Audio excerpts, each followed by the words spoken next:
16 de julho de 1945, 5 horas e 29 minutos da manhã, no deserto de Jornada del Muerto, Novo México.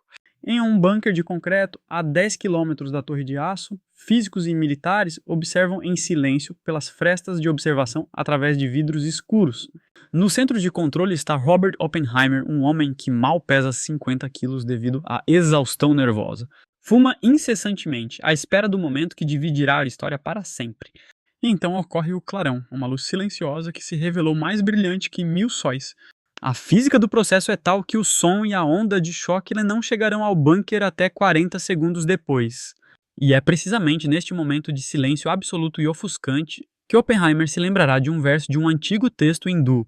Eu sou a morte, o destruidor de mundos. Mas quem foi realmente o criador da primeira bomba atômica? Um intelectual refinado que lia poesia em 6 idiomas e que com as próprias mãos entregou aos militares a arma absoluta, o homem que deteve a guerra mundial mais terrível, ou o cientista que passou o resto da vida tentando sem sucesso deter a corrida armamentista.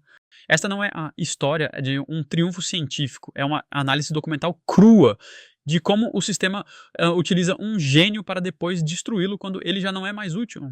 Uma história sobre a paranoia dos serviços secretos, a traição dos colegas e o preço incalculável que se deve pagar para ter acesso à energia das estrelas.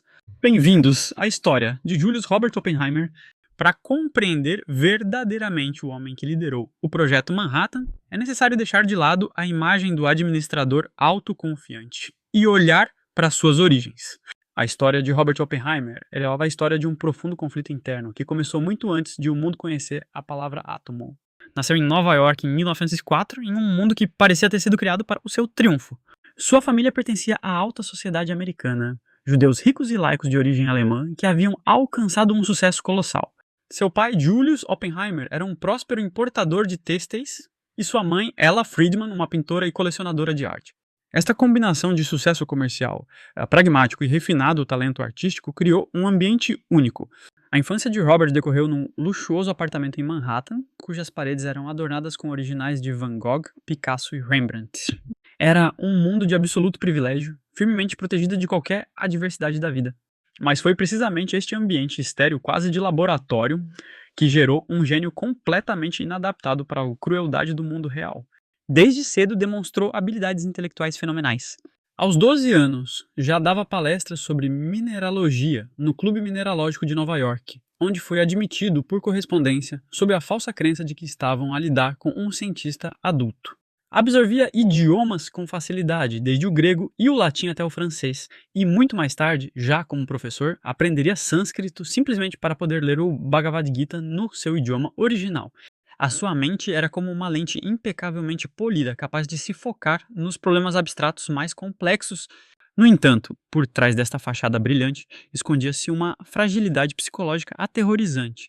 Em Harvard, onde ingressou, Oppenheimer era uma superestrela acadêmica, mas ao mesmo tempo um jovem profundamente solitário e socialmente desajeitado. Sofria ataques de depressão severa, que o perseguiram por toda a sua vida.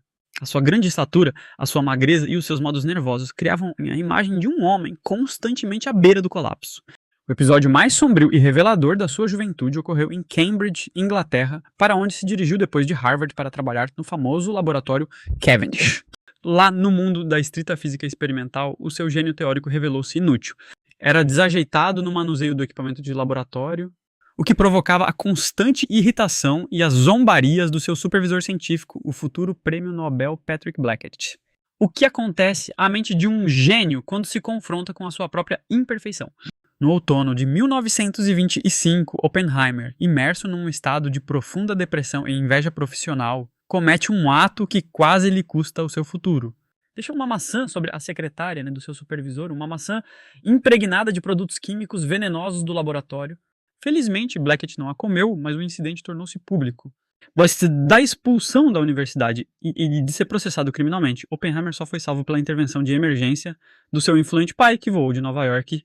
Obrigaram Robert a submeter-se a tratamento psiquiátrico. O diagnóstico que lhe deram em Harley Street soou a sentença. Demência precoce, uma forma inicial de esquizofrenia, com a anotação de incurável. Este episódio não foi uma simples estupidez juvenil, foi a demonstração daquele lado sombrio e irracional da sua natureza, que podia levar a consequências catastróficas à menor pressão. A salvação veio da Alemanha. Por conselho dos seus amigos, Oppenheimer mudou-se para a Universidade de Gotinga e lá, finalmente, encontrou o seu elemento. Se Cambridge era a cidadela da velha física experimental, Gotinga era o epicentro da revolução científica que mudaria o mundo para sempre. A mecânica quântica foi lá no círculo de titãs como Max Born, Werner Heisenberg e Wolfgang Pauli, né, onde o gênio teórico de Oppenheimer floresceu. Ele mergulhou de cabeça no vertiginoso e quase místico mundo das partículas subatômicas, num mundo de probabilidades, incerteza e paradoxos. Lá, a sua excentricidade e arrogância não eram vistas como um defeito, mas sim como uma prova direta da sua genialidade. Finalmente tinha encontrado a sua tribo. Após obter o seu doutoramento, regressou aos Estados Unidos, já não como um estudante desequilibrado, mas como um dos principais físicos teóricos do mundo. Fundou na Universidade da Califórnia, Berkeley, a primeira e mais poderosa escola de física teórica dos Estados Unidos. Os seus estudantes idolatravam-no, chamando-o simplesmente de Op. Ele cativava-os com a sua mente rápida, a sua vastíssima erudição e a sua aura misteriosa e carismática. E foi precisamente neste período, na década de 1930, que entrou na sua vida outro elemento que no futuro lhe seria fatal: a política. É importante compreender o contexto histórico. A época da Grande Depressão, a ascensão do fascismo na Europa e a Guerra Civil Espanhola fizeram com que muitos intelectuais ocidentalistas idealistas vissem no comunismo a única alternativa real ao nazismo. Para Oppenheimer, um homem infinitamente afastado da política real, tratou-se de uma escolha mais emocional do que ideológica. O seu irmão Frank, a sua futura esposa Kitty e, o que é mais importante, o seu trágico amor, a psiquiatra Jane Tatlock. Todos eles eram membros do Partido Comunista ou simpatizavam ativamente com ele.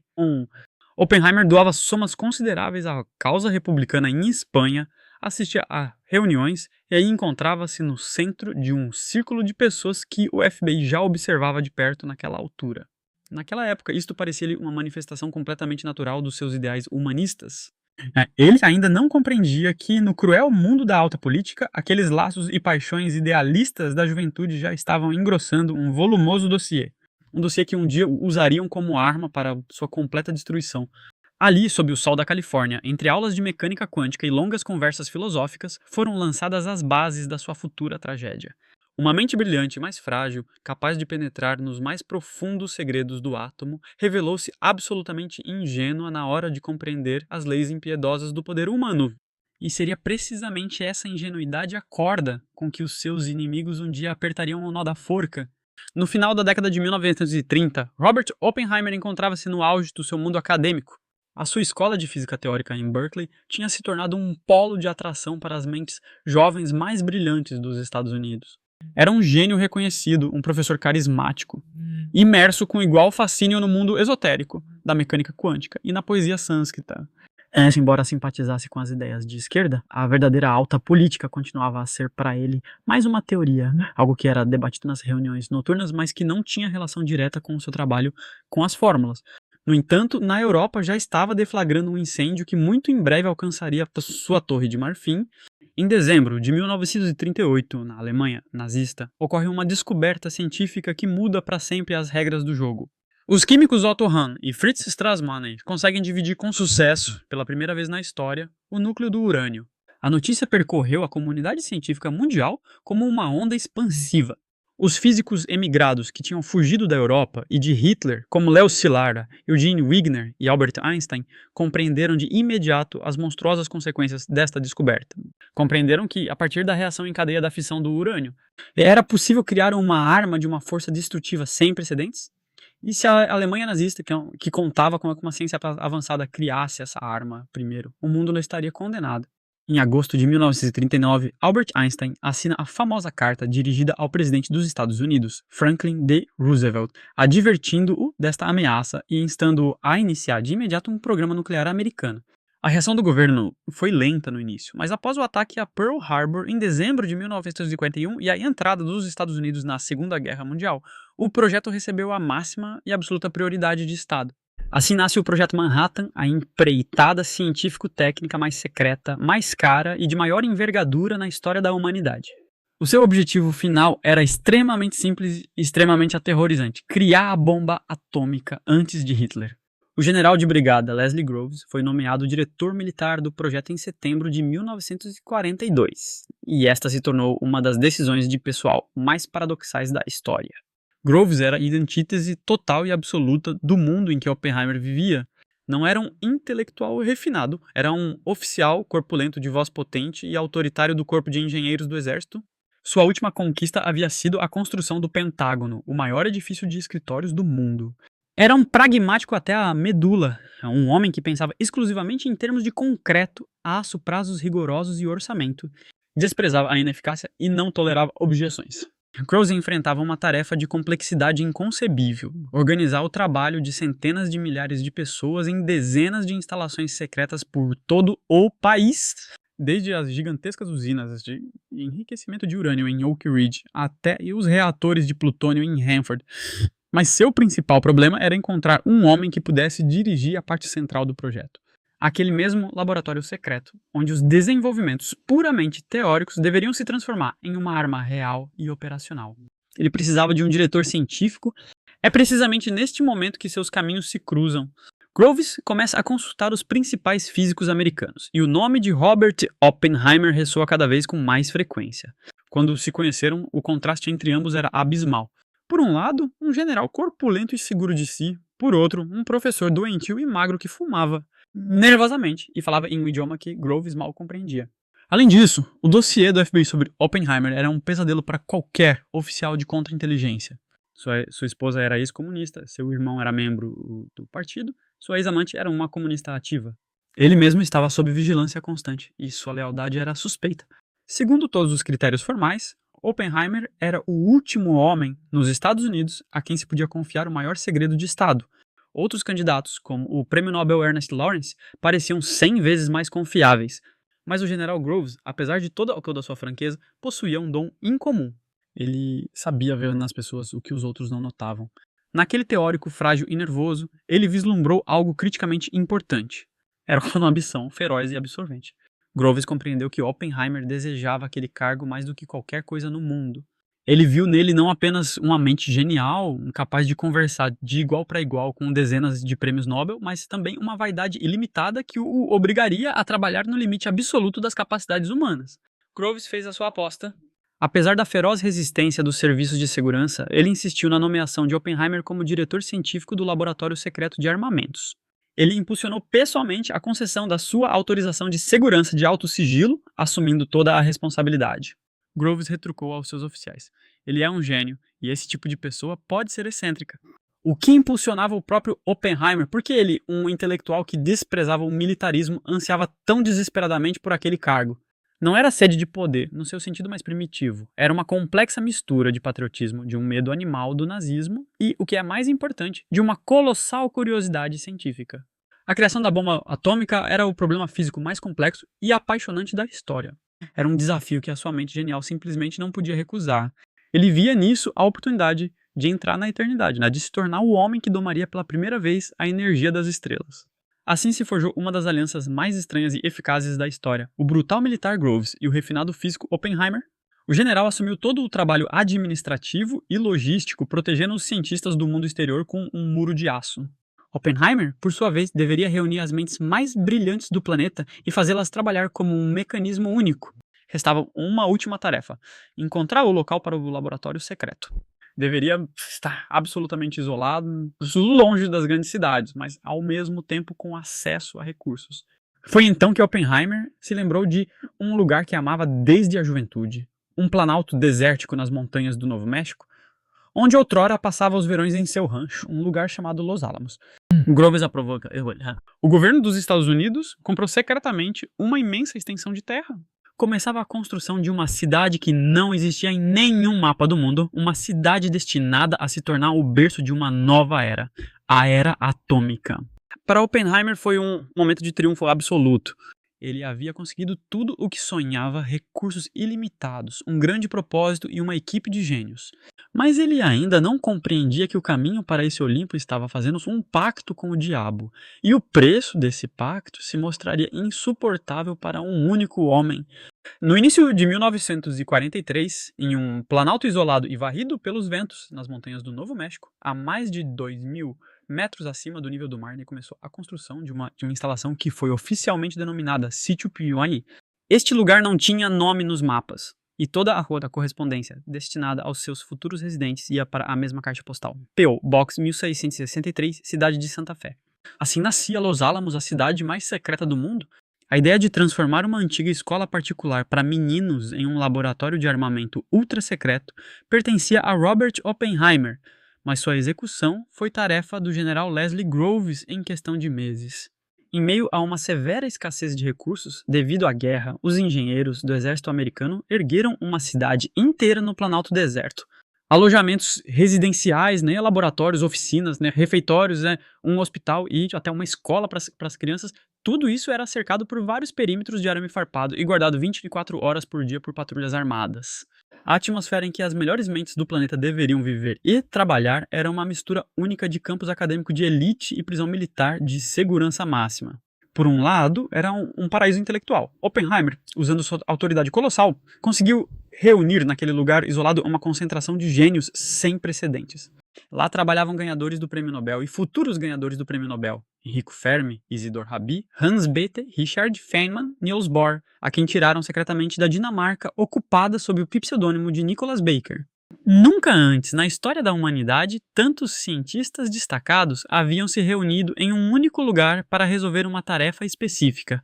A vida intelectual em Los Alamos, seminários, conferências, debates acalorados em frente ao quadro negro que se estendiam até altas horas da noite. Tudo isso criava uma sensação de uma irmandade científica, unida por um grande propósito. Eles acreditavam que participavam de uma corrida contra o tempo, contra a Alemanha nazista, e essa convicção justificava qualquer privação. Mas, por outro lado, era um mundo de total falta de liberdade. Cada residente de Los Alamos, desde o prêmio Nobel até o simples técnico, era, na prática, um prisioneiro. Era-lhes estritamente proibido abandonar o recinto, né, sem uma permissão especial. Toda a sua correspondência era censurada e as suas conversas telefônicas eram escutadas. Havia agentes de contra-inteligência por toda parte, vigiando cada palavra e cada contato. Aos cientistas era proibido falar sobre o seu trabalho, mesmo com as suas próprias esposas. O objetivo final do projeto, a criação da bomba atômica, só era conhecido pela cúpula diretiva. A maioria do pessoal trabalhava em peças individuais e isoladas do quebra-cabeça, sem ver o panorama geral. Foi precisamente nessas condições desumanas que ocorreu a surpreendente transformação do próprio Robert Oppenheimer. O teórico, frágil e solitário, que até então só havia dirigido um pequeno grupo de estudantes de pós-graduação, tornou-se de repente um líder carismático, super eficaz e, por vezes, implacável. Ele estava em toda parte, com o seu invariável cigarro entre os lábios e o seu famoso chapéu pork pie. Ele ia apressadamente de um laboratório para outro, aprofundando-se nos meandros da química, metalurgia, explosivos e eletrônica. Possuía a capacidade única de assimilar instantaneamente informações de qualquer campo da ciência. Falando a mesma língua tanto com os teóricos quanto com os engenheiros e os militares, ele se tornou o processador central, o cérebro de todo o projeto, a única pessoa que mantinha em sua cabeça todos os seus inúmeros fios. Se o General Groves era o corpo do Projeto Manhattan, fornecendo-lhe recursos e protegendo-o do mundo exterior, Oppenheimer era a sua alma. Ele sabia como inspirar, convencer, pressionar e cativar. Resolvia as disputas científicas que ameaçavam estagnar o projeto e tomava decisões cruciais das quais dependia o destino de milhões. Mas este papel exigiu um preço psicológico colossal. A sua já frágil saúde começou a deteriorar-se rapidamente. Praticamente parou de comer e de dormir. O seu peso caiu para um nível crítico. Com uma altura de 178 centímetros, pesava pouco mais de 50 quilos. Fumava vários maços de cigarros por dia e quase nunca se separava de um martini forte. Não se tratava de simples tensão nervosa, né? Era uma imolação sistemática. Ele se consumia por dentro para que o seu projeto vivesse. O trabalho em Los Alamos era uma corrida com duas incógnitas. O primeiro problema estava relacionado com a obtenção de materiais físseis. Os cientistas tinham que trabalhar com dois elementos que até então praticamente não existiam na natureza em estado puro, o urânio 235 e o plutônio 239. Era preciso produzi-los em escala industrial em gigantescas usinas ultra-secretas em outras partes do país. A segunda tarefa, ainda mais complexa, consistia em como fazer exatamente com que esses materiais explodissem para a bomba de urânio. Foi escolhido um esquema balístico de canhão relativamente simples, no qual duas massas subcríticas de urânio eram disparadas uma contra a outra dentro de um canhão.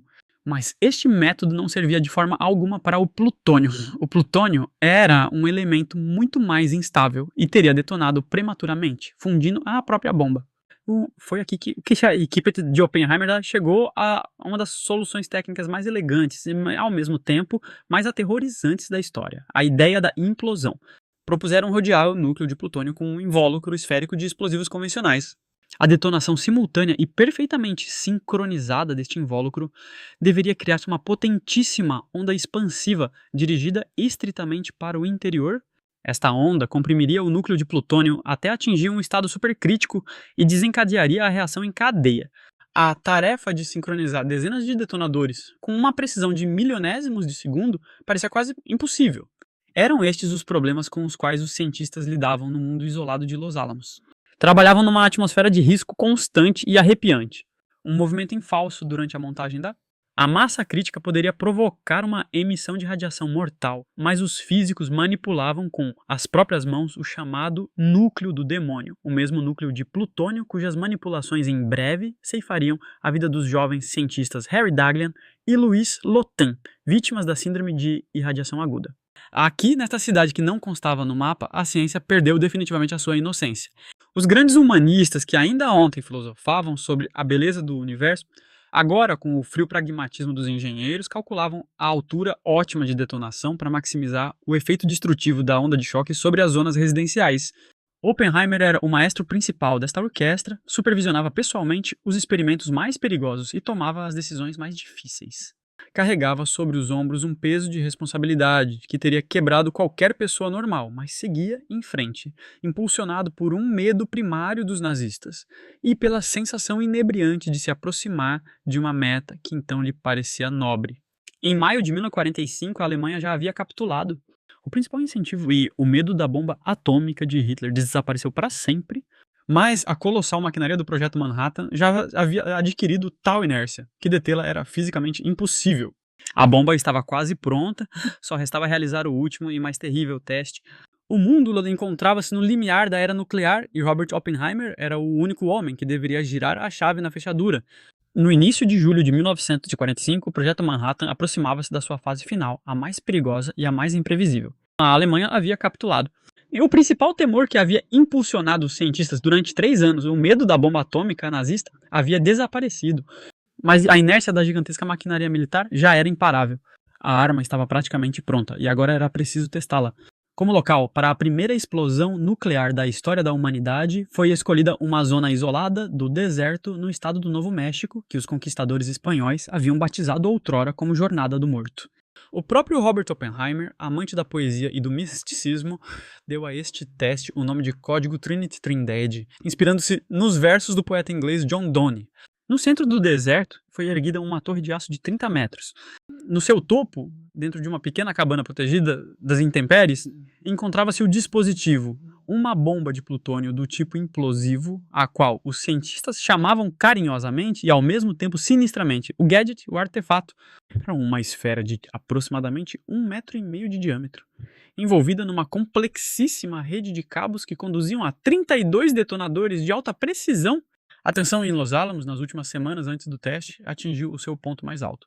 Apesar de todos os cálculos, ninguém podia prever com 100% de certeza o que exatamente iria acontecer.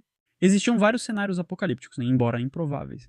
Alguns cientistas, entre eles Arthur Compton, temiam seriamente que a explosão pudesse desencadear uma reação em cadeia incontrolável na atmosfera, que incendiaria o nitrogênio e queimaria todo o planeta.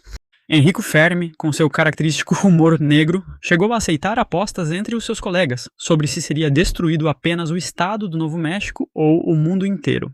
Oppenheimer, como diretor científico, suportava todo o peso desta incerteza. Encontrava-se num estado de extremo esgotamento nervoso e físico. Era atormentado por uma tosse crônica e o seu peso tinha caído para um mínimo histórico.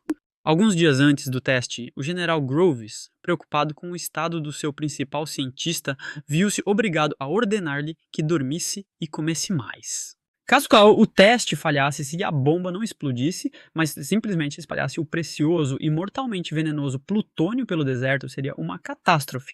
Em caso de sucesso, Seria uma catástrofe de outra magnitude, de escala civilizacional. Na noite de 15 para 16 de julho de 1945, o tempo piorou bruscamente. Sobre o deserto, desencadeou-se uma tempestade elétrica com ventos fortes e chuva torrencial. Os cientistas e os militares olhavam o céu com ansiedade. Uma explosão em tais condições era impossível. A chuva podia provocar um curto-circuito na complexa rede elétrica dos detonadores. E o vento espalhara a chuva radioativa a centenas de quilômetros, cobrindo as cidades próximas. O teste, programado inicialmente para as 4 da madrugada, teve de ser adiado. Oppenheimer e Groves mantinham consultas tensas com os meteorologistas. Cada hora de atraso aumentava o risco de que pessoas de fora soubessem da explosão iminente. Finalmente, perto do amanhecer, o meteorologista Jack Hobart deu uma previsão cautelosa. A tempestade deveria diminuir entre as 5 e as 6. Groves, apesar das dúvidas, tomou a decisão. A explosão foi marcada para 5:30 da manhã. As últimas horas de espera decorreram numa atmosfera de suspense quase insuportável. Os postos de observação estavam localizados em bunkers de concreto, a uma distância de cerca de 9 quilômetros da torre. Foi ordenado a todos os presentes que se deitassem no chão com os pés virados para o epicentro e cobrissem o rosto com as mãos. Foram-lhes entregues óculos escuros especiais, mas foram estritamente advertidos de que não deveriam olhar para o clarão no exato momento da detonação. Oppenheimer estava no bunker de controle principal. Segundo as testemunhas oculares, ele estava incrivelmente tenso, mal respirava. Poucos minutos antes da explosão, ele proferiu uma frase que se tornou lendária. Meu Deus, como esses assuntos são pesados para a alma. Começa a contagem regressiva final. 3, 2, 1, 0. Às 5 horas, 29 minutos e 45 segundos, o deserto explodiu com uma luz silenciosa. Não se parecia com nada que o homem já tivesse visto antes. No horizonte, onde a torre se erguia, nasceu um novo amanhecer artificial. Uma enorme e deslumbrante esfera de luz branca começou a crescer, devorando a escuridão da noite, tingindo as montanhas com cores violetas e douradas.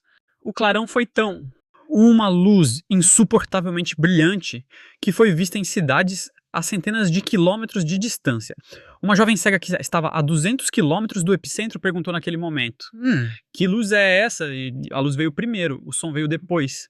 Após 30 longos segundos, a onda de choque atingiu os bunkers. Não foi um simples trovão, foi um rugido ensurdecedor e primitivo que abalou a terra. Muitos dos cientistas, mesmo deitados no chão, foram derrubados, e então a bola de fogo começou a subir lentamente, o que se tornaria para sempre o símbolo da era nuclear. Uma gigantesca nuvem em forma de cogumelo, turbilhonante e cintilante em tons de laranja e vermelho, que se precipitou em direção à estratosfera a mais de 12 quilômetros de altura. A torre de aço sobre a qual o dispositivo estava simplesmente evaporou. Em seu lugar, formou-se uma enorme cratera, cuja areia derreteu e se transformou numa massa verde, radioativa e vítrea, mais tarde batizada de trinitita. A reação dos cientistas foi uma mistura selvagem de triunfo, emoção e terror sagrado. O físico Isidor Rabi sentiu repulsa e medo, afirmando que a natureza acabara de mostrar o seu lado obsceno e monstruoso. Kenneth Bainbridge. O diretor do teste virou-se para Oppenheimer e sentenciou: agora somos todos uns filhos da puta. O próprio Oppenheimer, ao ver o cogumelo de fogo, ficou petrificado. O seu irmão Frank, que estava ao seu lado, recordaria mais tarde que, naquele momento, Robert sussurrou uma única palavra: funcionou. Mas na sua mente, como ele próprio confessaria mais tarde, passaram como um relâmpago as palavras do texto sagrado hindu, o Bhagavad Gita, que ele havia lido no seu sânscrito original. No momento em que o deus Vishnu se apresenta ao príncipe Arjuna na sua forma universal de múltiplos braços, pronuncia: agora me tornei a morte, o destruidor de mundos. Não era uma expressão de soberba, era a constatação de um facto trágico. Naquele momento, naquele deserto, Robert Oppenheimer, o frágil intelectual de Nova York, compreendeu que havia mudado para sempre. Não só a história das guerras, mas a própria natureza da existência humana. Com as suas próprias mãos, ele havia dado aos homens um instrumento capaz de destruir completamente o seu próprio mundo. O triunfo foi absoluto, mas era inseparável do terror. A corrida tinha sido vencida, mas agora havia que decidir o que fazer com este deus do fogo recém-nascido, e esta pergunta perseguiria e queimaria a alma de Oppenheimer até o fim dos seus dias. O sucesso do teste Trinity não trouxe alívio, abriu uma caixa de Pandora cheia de tormentosas questões morais e políticas. A arma, que durante 3 anos não tinha sido mais do que um conjunto de equações complexas e modelos teóricos, tinha se tornado agora uma realidade física e irrefutável. os cientistas de Los Alamos tinham cumprido a sua missão, mas a partir desse momento, o destino da sua criação já não estava nas suas mãos. Passou para os gabinetes dos políticos e militares em Washington. É preciso compreender a mudança fundamental no contexto histórico. A Alemanha, o objetivo inicial e o principal estímulo do Projeto Manhattan, já tinha capitulado. O medo da bomba atômica nazi tinha desaparecido. Agora, o único adversário que restava era o Império do Japão, que apesar das perdas colossais, continuava a travar a guerra com um empenho fanático. O comando militar americano enfrentava-se uma decisão difícil. O plano tradicional de invasão das ilhas japonesas, a Operação Downfall, prometia tornar-se um banho de sangue, com perdas estimadas de até 1 milhão de soldados americanos e milhões de vítimas entre a população japonesa. Neste contexto, o uso da nova superarma parecia ao presidente Harry Truman e aos seus assessores uma decisão não só justificada, mas também humanitária, capaz de pôr fim à guerra instantaneamente e salvar vidas. Uma parte dos cientistas do Projeto Manhattan, em particular Leo Szilard, começou a opor-se ativamente ao uso da bomba após a capitulação da Alemanha. Assinaram uma petição instando a realizar uma explosão de demonstração numa ilha desabitada para mostrar ao governo japonês o poder da arma e persuadi-lo a capitular sem perda de vidas humanas. Mas este apelo não foi ouvido. A lógica militar e política não exigiu uma demonstração, mas sim um golpe esmagador. Foi elaborada uma lista de cidades-alvo. O nome que encabeçava essa lista era Hiroshima. Na madrugada de 6 de agosto de 1945, um bombardeiro B-29, batizado com o nome de Enola Gay, descolou da ilha de Tinian. No seu compartimento de bombas encontrava-se o Little Boy, uma bomba de urânio tipo canhão. Às 8h15 da manhã, hora local, sob um céu limpo e sem nuvens, a carga mortal foi lançada. A cidade que ele estava abaixo desapareceu num clarão de luz. Como a notícia deste acontecimento foi recebida em Los Alamos? A primeira reação estava longe de ser de terror. Foi uma complexa mistura de satisfação técnica e exaltação patriótica. Oppenheimer, após receber a confirmação do sucesso da explosão, subiu ao palco perante uma multidão exultante de moradores da cidade secreta. Juntou as mãos acima da cabeça no gesto de um pugilista vitorioso, segundo as testemunhas oculares. O seu discurso foi breve, mas cheio de um sombrio triunfo. Disse que estava orgulhoso do que haviam criado e expressou um único lamento: não ter conseguido criar a bomba a tempo de a usar contra os alemães. Este momento demonstra toda a profundidade da dissonância psicológica em que os cientistas se encontravam. Como engenheiros, alegravam-se por o seu complexo dispositivo ter funcionado na perfeição. Como patriotas, acreditavam ter aproximado o fim da guerra mais sangrenta da história. A tomada de consciência da catástrofe humanitária chegaria mais tarde, quando começassem a ser recebidos os primeiros relatórios secretos e fotografias da cidade destruída. 3 dias depois, a 9 de agosto, uma segunda bomba foi lançada sobre a cidade de Nagasaki. O Fat Man de plutônio, análogo ao dispositivo testado no polígono Trinity, Japão. A Segunda Guerra Mundial tinha terminado. Oppenheimer, ele tornou-se da noite para o dia um herói nacional. O pai da bomba atômica. Seu rosto não parava de aparecer nas capas das revistas. E a imprensa chamava-lhe o Prometeu moderno, que havia presenteado a humanidade com o fogo das estrelas, né? Mas enquanto a nação celebrava a vitória, o próprio Oppenheimer iniciava sua lenta e agonizante descida ao abismo da culpa. E ele via os relatórios classificados e as fotografias, lia as descrições das sequelas da doença por radiação. Os cálculos abstratos do poder destrutivo da onda de choque e da radiação térmica transformaram-se em sua mente em imagens de corpos calcinados e cidades arrasadas até os alicerces. A euforia pelo sucesso técnico deu lugar a uma depressão gravíssima. Ele começou a perder peso rapidamente, sua tosse crônica piorou e ele se tornou ainda mais retraído e distante. O ápice dessa crise interna e o ponto de virada em suas relações com o poder foi seu encontro com o presidente Harry Truman no Salão Oval em outubro de 1945. Oppenheimer foi ao presidente não como um triunfador, mas como um pecador arrependido. Ele tentou falar sobre a necessidade de um controle internacional. Ele falava sobre as armas nucleares, né, sobre os perigos existenciais que representavam para o futuro da humanidade. E em dado momento, incapaz de conter suas emoções, ele proferiu a frase que determinaria para sempre seu destino posterior. Olhando para o presidente, ele disse em voz baixa: "Senhor presidente, sinto que tenho as mãos manchadas de sangue." A reação de Truman foi instantânea e impiedosa. Truman era um pragmático, um político linha dura que havia tomado pessoalmente uma decisão militar extremamente difícil e assumia toda a responsabilidade histórica por ela. Ele não tolerava demonstrações de fraqueza moral. Para ele, um cientista que primeiro havia criado a arma absoluta e agora chorava por seu uso, não era uma figura trágica, mas um simples chorão. Truman interrompeu bruscamente Oppenheimer, tirou um lenço do bolso e o ofereceu sarcasticamente ao físico, dizendo-lhe que o sangue estava em suas mãos, nas mãos do presidente, e que ele estava disposto a viver com isso. Depois que um abatido Oppenheimer deixou no gabinete, Truman esbravejou furioso para seus assessores: "Não quero ver esse filho da puta neste gabinete nunca mais." Foi o momento da ruptura definitiva, a ruptura entre o criador da arma e seu usuário, entre o mundo da ciência com suas reflexões morais e o mundo da alta política com seu pragmatismo impiedoso. Naquele dia, aos olhos do poder, Oppenheimer deixou de ser um herói nacional para se tornar uma figura incômoda e irritante, em um profeta, cujo sermão sobre o iminente apocalipse atrapalhava. Na celebração da vitória, ele deixou Los Alamos. Sua missão principal havia terminado, mas a partir daquele momento uma nova começava. A última missão de sua vida, a missão da expiação. Apavorado com sua própria criação, decidiu dedicar o resto de seus dias a lutar para que essa arma nunca mais fosse usada. Tentou desesperadamente colocar o gênio nuclear de volta na garrafa, mas ainda não sabia que nos frios corredores do poder de Washington já haviam surgido poderosos inimigos para ele, que viam em seu pacifismo não um humanismo, mas sim uma ameaça direta à segurança nacional. A Guerra Fria começava. E nessa nova realidade, simplesmente não havia lugar para cientistas chorões. Com as mãos manchadas de sangue, o julgamento de Prometeu era apenas uma questão de tempo. Após o fim da Segunda Guerra Mundial, Robert Oppenheimer estava no auge de sua fama. Era um ícone vivo. Um homem cujo nome era associado à vitória e ao início da era atômica. Previa-se-lhe uma carreira brilhante na encruzilhada entre a ciência e o serviço público. Presidiu o influente comitê. Assessor-geral da Comissão de Energia Atômica, tornando-se o principal assessor do governo em matéria nuclear. Mas foi precisamente esta proximidade ao poder o que lhe seria fatal. O mundo estava mudando a um ritmo vertiginoso.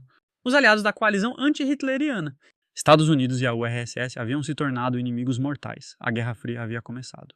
Em 1949, a União Soviética testou com sucesso a sua própria bomba atômica, pondo fim ao monopólio americano.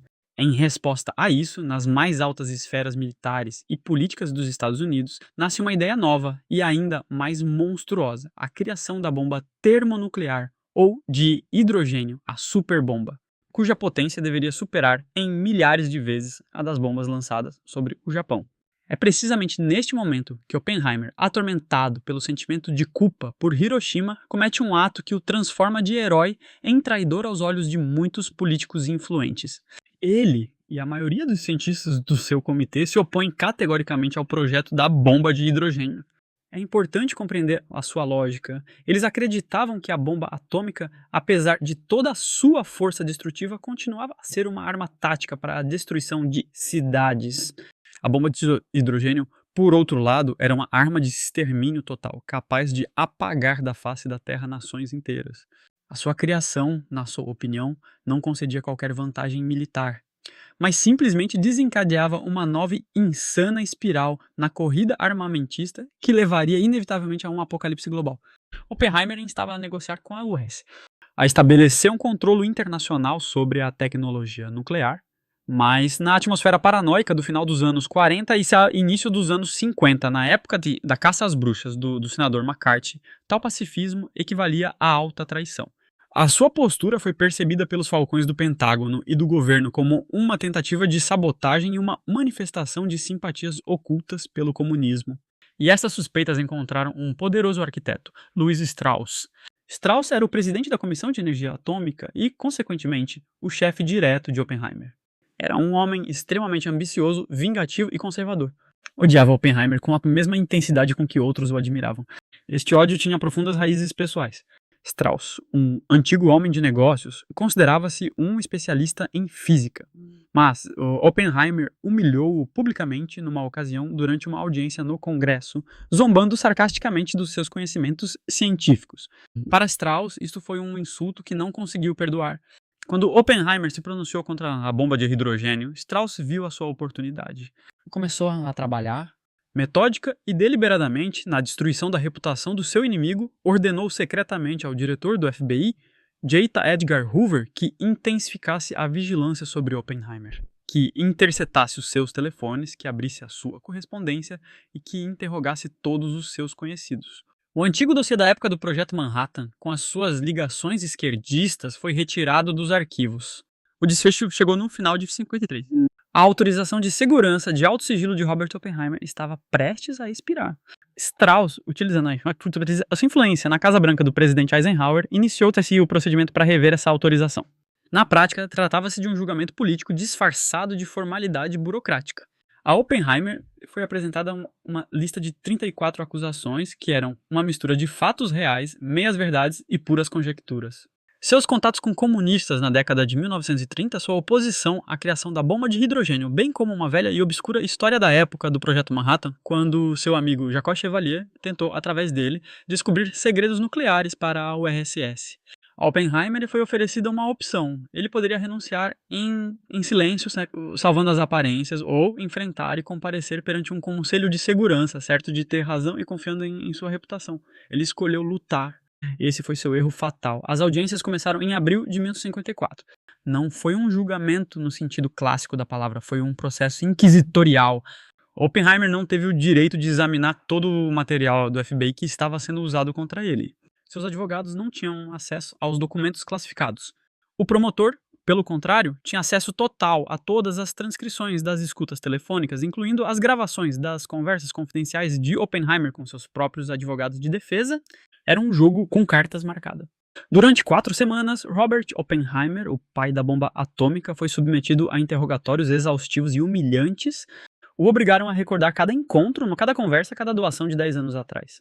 O promotor o apresentava metodicamente como um mentiroso, um homem de moralidade duvidosa que se contradizia constantemente em suas declarações. Mas o golpe mais terrível foi a traição de seus antigos colegas. Louis Strauss selecionou cuidadosamente as testemunhas contra Oppenheimer. Testemunhou Edward Teller, o pai da bomba de hidrogênio, que odiava Oppenheimer por sua oposição à superbomba.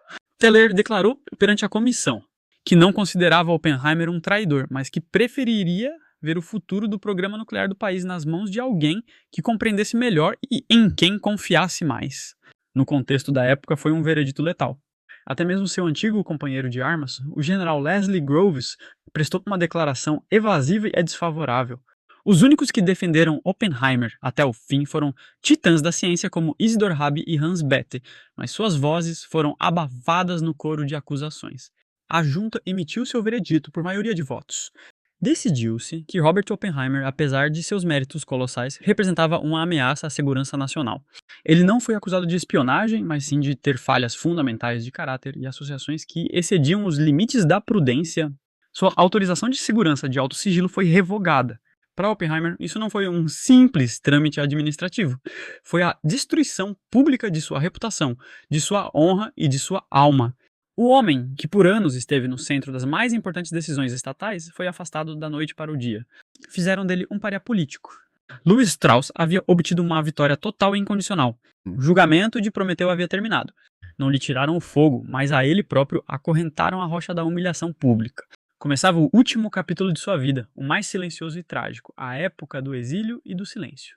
A decisão da Junta de Segurança.